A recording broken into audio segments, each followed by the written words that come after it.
Hi everyone, and welcome to the Primitive Lifeways channel on YouTube. We're so glad you can join us here today. In this video, we'll be discussing and demonstrating how to process and temper clay when it's wet. This is a bit different from a dry tempering technique, so stick around. I'll be right back with you. We got a great show coming up.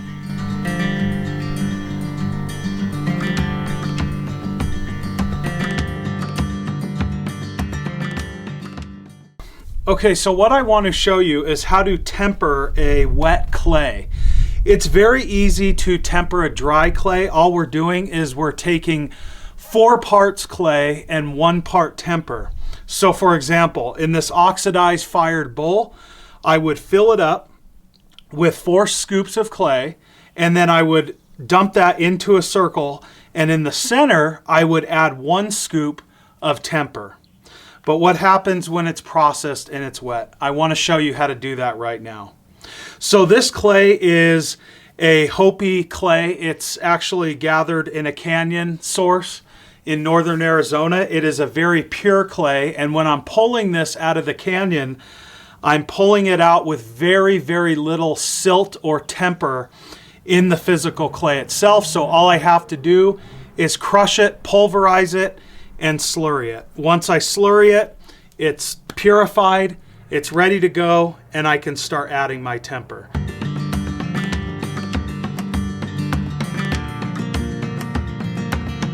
So as I'm pulling this out of the sack, I want to talk about temper. What exactly does temper do?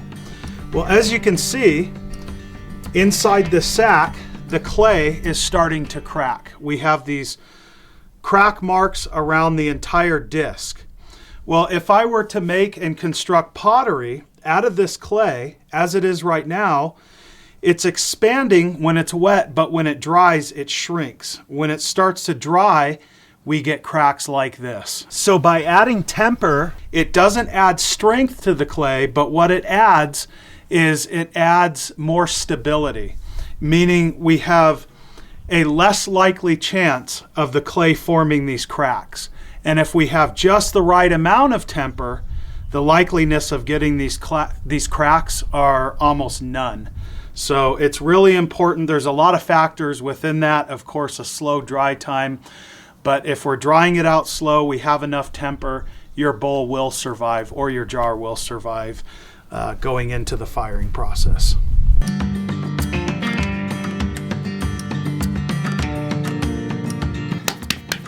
Okay, so first thing that I do is I create my disc as level as I can and as round as I can. That's a piece of dry clay. And I will cut it into quarters. So we'll cut this in half and in a quarter. Okay, so now one of these quarters I will simply remove from the clay.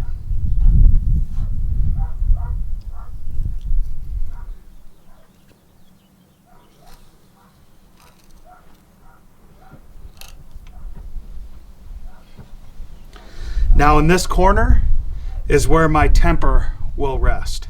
So I'm just going to fill this up with volcanic sand or volcanic cinders.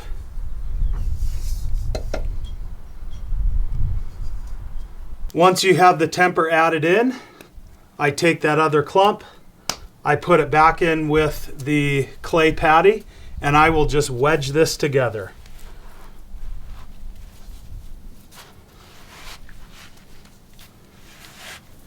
So it's pretty much as simple as that. Wedging it in.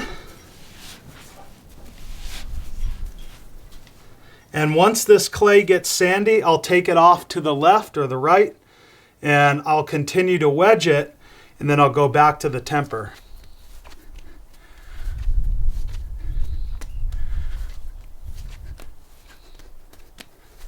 And then I'll put it back into the cinder.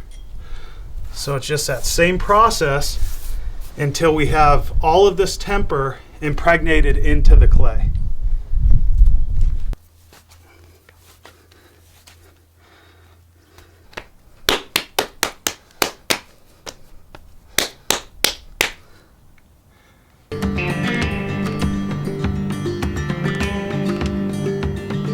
Okay, so let's talk further about that clay, adding temper, and other prehistoric clay types found in the American Southwest that I believe we have access to. So that is a marine clay body. It is an amazing clay. It's very similar to working with a commercial clay type. I can wet it in its raw state, tie it around my finger without any temper, and I don't have any cracks occurring. But of course, we still want to add temper to that clay, because as we're forming the pot, the clay is wet, it's expanded. As it dries, it shrinks. We want to prevent any cracking from occurring.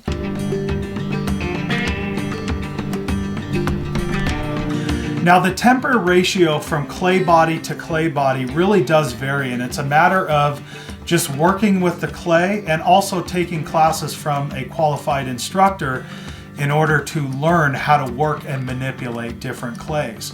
So I've had marine clay sources that require 25 to 30% temper, and in this case I can get away with 20% temper.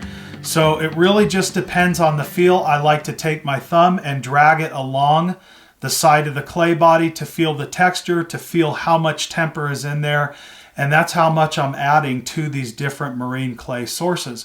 But typically speaking, again, 20 to 30% clay, 35% on rare occasion is a good rule of thumb to go by. I do have classes on all of this on my website. July 17th, I believe it is, we have a class coming up. It's a very extensive 2-day class on how to find clay, temper clay, and then build a vessel for yourself. So talking about running my finger alongside of a clay body, it's very hard to describe how it should feel on video, but when taking an in-person class, you can actually get that hands-on experience. So once again, check out my website, primitiveliFways.com, for that class information. Go ahead and click that classes tab. Now, the advantage, of course, with working with these marine clays, they're very forgiving, they're very easy to use, much like commercial clays that we find in hobby stores. But the disadvantage is when we fire them. When we fire them, we're having to use a lot more wood. We're having to get hotter temperatures to harden them into a ceramic from its raw clay type. And then also we have to fire them very carefully and preheat them carefully compared to some of the more mountainous clays that are a bit more forgiving, so spalling doesn't occur before the firing or even in the firing. So they take a little bit longer to fire, but again, when done right, we get excellent results. Now, I do plan on decorating this clay body, so meaning every vessel that I create, whether it's a bowl or a jar, I will use an organic pigment. I like to use sunflower, that's what I have available.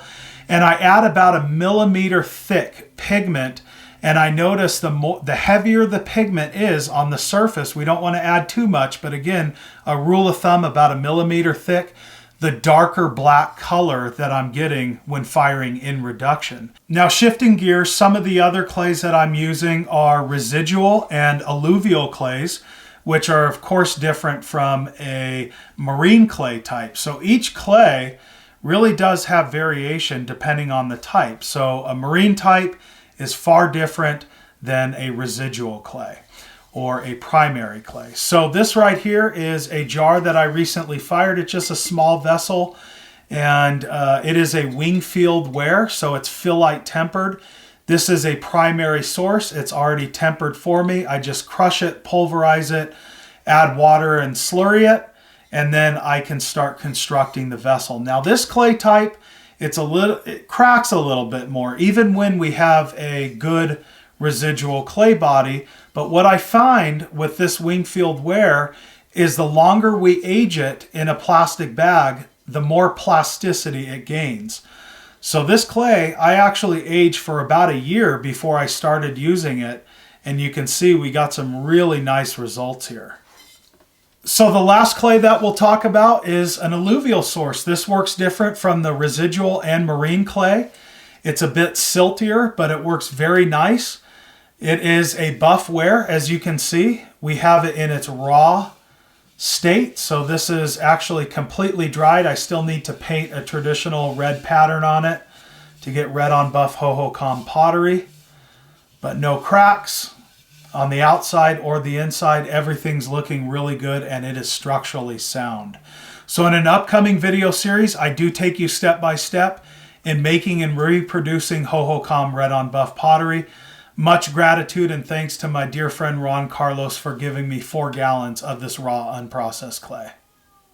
I also want to give a special thanks to a dear friend of mine, Kiowa Sage, for helping me out with this video and this technique of tempering a wet clay.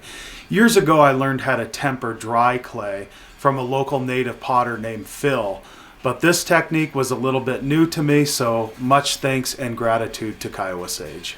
Hey friends, so that's just about going to wrap up this video on tempering clay with a brief discussion. I do hope you enjoyed it. If so, help us out. Click the thumbs up button, hit the notification bell, and subscribe to the Primitive Lifeways channel on YouTube. Thank you so much, and we look forward to seeing you on the next video series.